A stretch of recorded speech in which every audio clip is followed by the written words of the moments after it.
கொண்டிட நித்யன் ஈரேழு லோகத்திற்கெட்டா ஈசன் முக்தி நேரி அருளவே நித்யனாய் உலகிற்கு வந்தம்மை ஆட்கொள்ள தேவர்களை காத்திட வைத்தான் தாயாய் பேரருள் புரிய உடல் ரோமம் சிலிர்த்திட நித்யனாய் வந்து அண்ணாமலையில் பிறந்தான் புவி எண்ணாத யோகமை கொண்டிட நித்யன் ஈரேழு லோகத்திற்கெட்டா ஈசன் முக்தி நேரி அருளவே நித்யனாய் அண்ணாமலையில் பிறந்தான் திருவண்ணாமலையில் பிறந்தான்.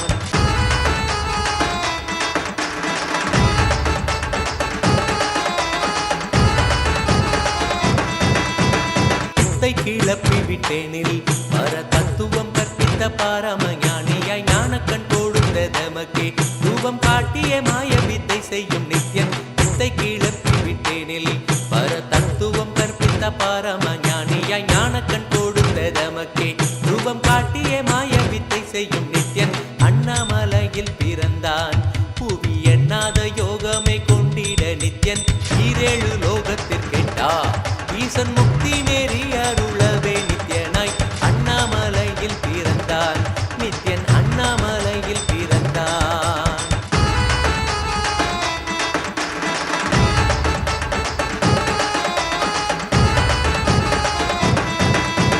மெய்ப்பொருளான நித்யனை ஆழ்ந்து சிந்திக்க ஐயனின் ரூபம் விளங்கும் தாண்டும் சிவசக்தியாக ஐம்பொறிகளுக்கும் புலனாகின்ற நித்யன் மெய்ப்பொருளான நித்யனை ஆழ்ந்து சிந்திக்க ஐயனின் ரூபம் விளங்கும் யாண்டும் சிவசக்தியாக ஐம்பொறிகளுக்கும் புலனாகின்ற நித்யன் அண்ணாமலையில் பிறந்தான் புவி எண்ணாத யோகமை கொண்டிட நித்யன் ஈரேழு லோகத்திற்கெட்டா ஈசன் முக்தி நேரி அருளவே நித்யனாய் அண்ணாமலையில் பிறந்தான் திருவண்ணாமலையில் பிறந்தான்.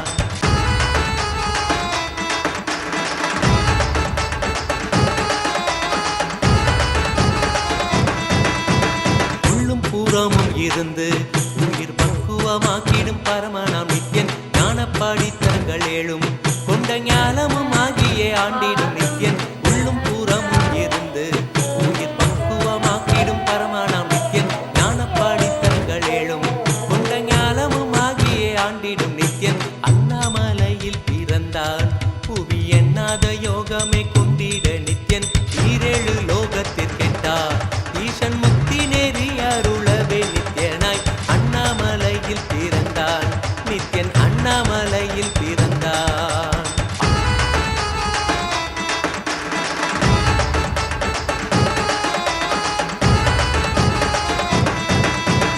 ஆப்த வாக்கியங்களான அருள் கவிதைகள் நித்யனின் மகிமை சொல்லிடும் மகிமை அர்த்தித்த பின்னே சிவசக்தி ஸ்வரூபமாய் தோன்றிடும் நித்யன் ஆப்த வாக்கியங்களான அருள் கவிதைகள் நித்யனின் மகிமை சொல்லிடும் மகிமை அர்த்தித்த பின்னே சிவசக்தி ஸ்வரூபமாய் தோன்றிடும் நித்யன் அண்ணாமலையில் பிறந்தான் புவி எண்ணாத யோகமை கொண்டிட நித்யன் ஈரேழு லோகத்திற்கெட்டா ஈசன் முக்தி நேரி அருளவே நித்யனாய் அண்ணாமலையில் பிறந்தான் திருவண்ணாமலையில் பிறந்தான்.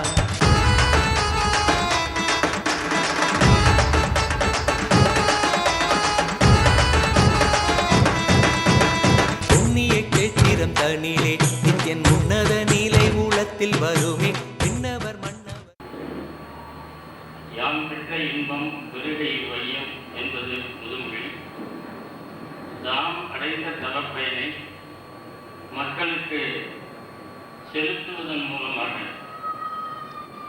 எல்லா நலன்களையும் விளைவிக்க வேண்டி இங்கே எழுந்ததில் இருக்கிறார்கள்.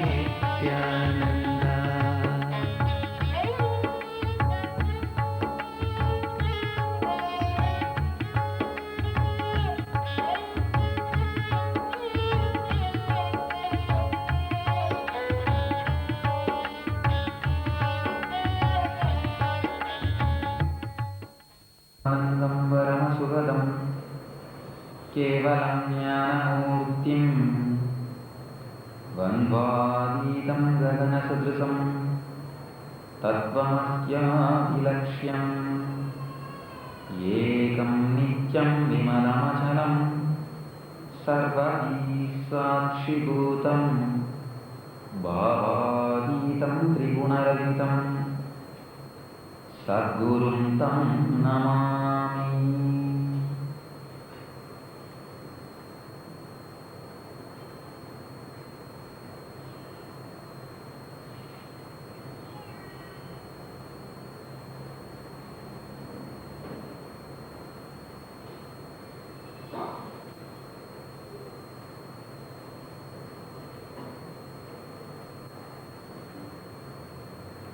எல்லோரையும் வணங்கி வரவேற்கிறேன்.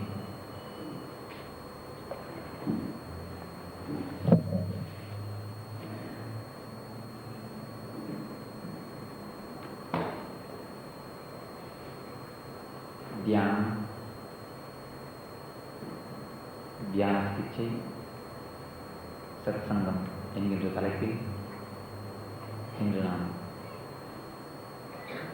சில வார்த்தைகளை, சில ஆன்மீக விஷயங்களை அலசுவோம்.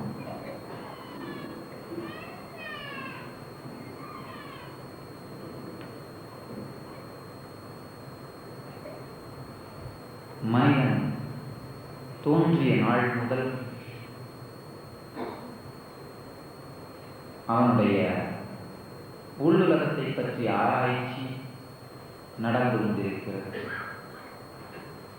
பிறந்த நாளில் இருந்து அவன் என்றைக்கு இந்த உலகை பார்த்தானோ அன்றைக்கே அவனுள் எழுந்த கேள்வி, இதை படைத்தது யார்?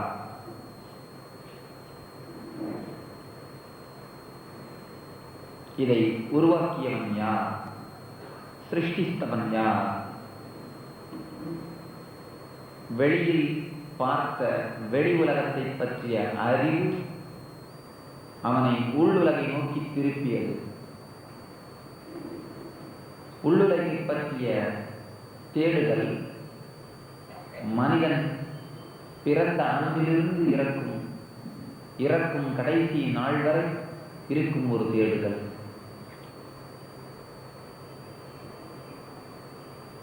மதம் என்றால் என்ன? ஆன்மீகம் என்றால் என்ன? மரணத்திற்கு பின் என்ன நடக்கிறது? மரணம் என்றால் என்ன? இந்த கேள்விகள் எல்லா மனிதனுக்குள்ளும் இருக்கும், எல்லா மனிதனுக்குள்ளும் நடக்கும் ஒரு தேடுதல். It is not only just a question, it's a deep quest. கேள்வியாக மட்டுமல்லாமல் தேடுதலாகவே இது நடந்து கொண்டிருக்கிறது. ஆன்மீகம் நமக்குள் இருக்கும் ஆன்மாவை பற்றிய அறிவியல் ஆன்மீகம்.